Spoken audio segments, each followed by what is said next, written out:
네, 여러분 안녕하십니까. 10분 소당 이야기 한자 오늘 95강을 시작합니다. 95강 첫 번째 글자는 어질현입니다. 어질현의 글자 구조를 보면 자세히 본다는 신하신이 있고 손을 뜻하는 또우가 있고 그리고 재물을 뜻하는 조개패가 있죠. 자, 이 윗부분의 글자가 어질현의 뜻을 가지고 있습니다. 세 조각으로 나누어서 기억하겠습니다. 백성들의 살림살이를 잘 살펴보는 어진신하가 손으로 나라의 재물을 고르게 나누어주는 어질현입니다. 백성들의 살림살이를 잘 살펴보는 어진신하가 손으로 나라의 재물을 고르게 나누어주는 어질현입니다. 어질현이 들어간 사자성어 중에 중림칠현이라고 하는 말이 있습니다. 대나무죽 수풀림 7칠 어질현을 써서 숲속에 서 있는 7명의 현인이라고 하는 뜻인데, 중국 진나라 초기에 유교의 형식주의를 떠나서 벼슬도 마다하고 한적한 시골에서 이야기를 나누면서 지내던 그 7 선비들을 일컫는 말이 중림칠현입니다. 네, 다음 글자는 어조사호입니다. 어조사호의 글자 구조를 보니까 삐침별이 있고 점주가 있고 그 열심 모양이 있죠. 네, 이 글자는 주로 의문사, 뭐뭐 하느냐, 뭐뭐 했지 라고 하는 말로 쓰고 또 문장을 연결하는 데 쓰는 어조사호입니다. 글자 이야기 정리하겠습니다. 길게 한 번, 짧게 두 번 숨을 고르고 소리치는 어조사호입니다. 길게 한 번, 짧게 두 번 숨을 고르면서 소리치는 어조사호입니다. 어조사호가 들어간 문장 중에서 하기 시습지 불역여로와 라고 하는 말이 있습니다.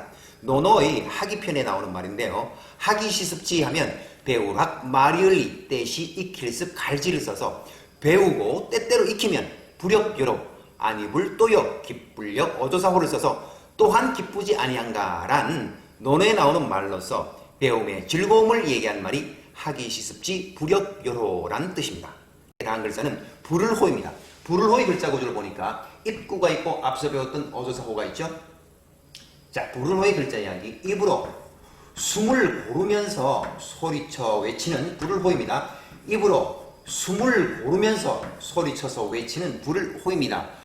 네, 불을호가 들어간 사자성어 중에 호부호영이라고 하는 말이 있어요.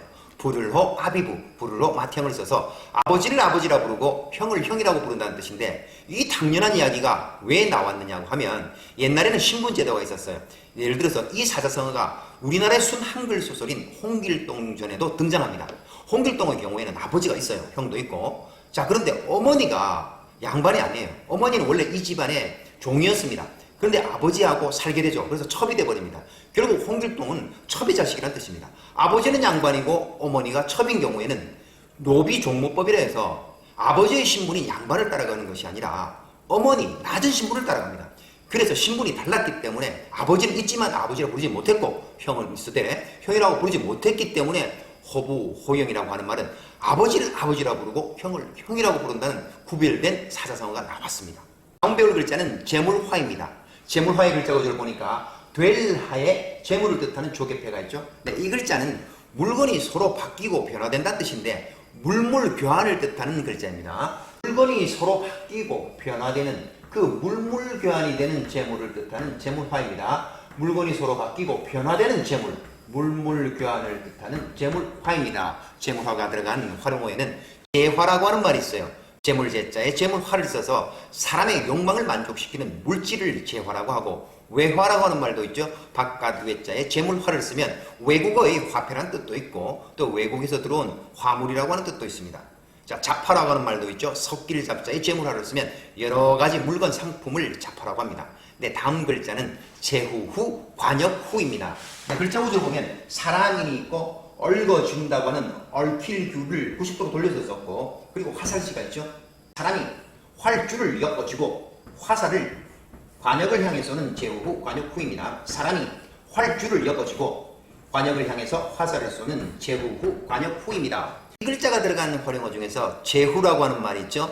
모두 제자에 제후후를 쓰면 중세 봉건 시대 때 일정한 영토를 가지고 그 영내의 사람들을 지배하는 권력을 가진 사람을 제후라고 했습니다. 네, 후작이라고 하는 말도 있죠. 기후후자에 벼슬작을 써서 공작, 후작, 백작, 자작, 남작 이 5개의 자기를 오등작이라고 하는데 그 중에 두 번째 자기를 후작이라고 합니다. 네, 다음 글자는 기후후입니다. 글자 구조를 보면 앞서 배웠던 제후후, 관역후가 있고 그리고 노란색 뚫을 고리 화살을 비유한 글자입니다.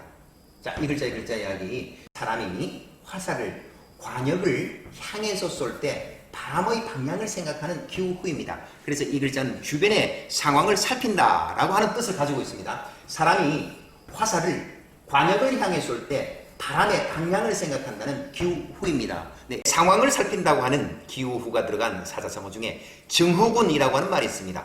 증세증, 기후후, 무리군을 써서 몇몇의 증상은 늘 함께 인정이 되나 그 원인이 불명확할 때 딱 뭐라고 말할 수 없는 병명에 준하는 말을 증후군이라고 합니다. 네, 징후라고 하는 말도 있습니다. 불을 징해 기후를 써서 어떤 일이 일어날 낌새를 징후라고 합니다. 네, 다음 배울 글자는 차질탐입니다.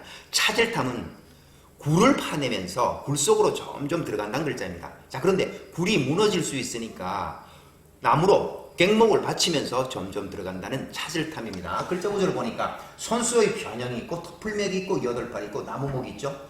덮을맥과 여덟팔은 점점미라고 하는 글자인데 네 조각으로 나눠서 보겠습니다. 손으로 덮인 흙을 파내면서 또 나무로 버팀목을 만들고 불 속으로 점점 들어가는 차질탐입니다. 손으로 덮인 흙을 파내고 나무로 받치면서 점점 불 속으로 들어가는 차질탐입니다. 차질탐이 들어간 활용어 중에는 탐험이라고 하는 말 있죠. 차질탐자의 위험함을 써서 위험을 무릅쓰고 새로운 곳으로 찾아다니는 것을 탐험이라고 하고, 탐구라고 하는 말도 있어요. 차질탐자의 연구할 구를 써서 깊이 찾고 연구한다는 뜻이 탐구라는 말입니다. 네, 그러면 95강에서 배웠던 글자 머릿속에 정리해 봅시다. 네, 어질현입니다. 백성들의 살림살이를 잘 살펴보는 그 어진 신하가 손으로 나라의 재물을 고르게 나누어주는 어질현. 다음은 어조사호입니다. 길게 한 번, 짧게 두 번 숨을 고르고 소리치는 어조사호입니다. 길게 한 번, 짧게 두 번 숨을 고르면서 소리치는 어조사호입니다. 이 문문이나 문장을 연결해 쓴다고 그랬습니다. 부를호입니다. 입으로 숨을 고르고 소리쳐서 외치는 부를호. 다음은 재물화입니다. 물건이 서로 바뀌고 변화되는 재물, 물물 교환을 뜻하는 재물화. 다음은 제후후, 관역후입니다. 사람이 활주를 얽어쥐고 관역을 향해서 화살을 쏘는 제후후, 관역후, 제후후, 관역후. 다음은 기후후입니다. 사람이 관역을 향해 화살을 쏠 때는 바람의 방향을 생각한다는 기후후입니다. 다음은 차질탐입니다. 손으로 덮인 흙을 파내고 나무로 버팀목을 만들면서 굴 속으로 점점 들어가는 차질탐입니다. 네, 여러분 95강 한자 이야기도 재밌게 잘 들으셨나요? 복습은 언제나 빠른 배속으로 두세 번 꼭 하시기 바랍니다. 네, 그러면 여러분들과는 96강에서 만나 뵙겠습니다. 안녕히 계십시오.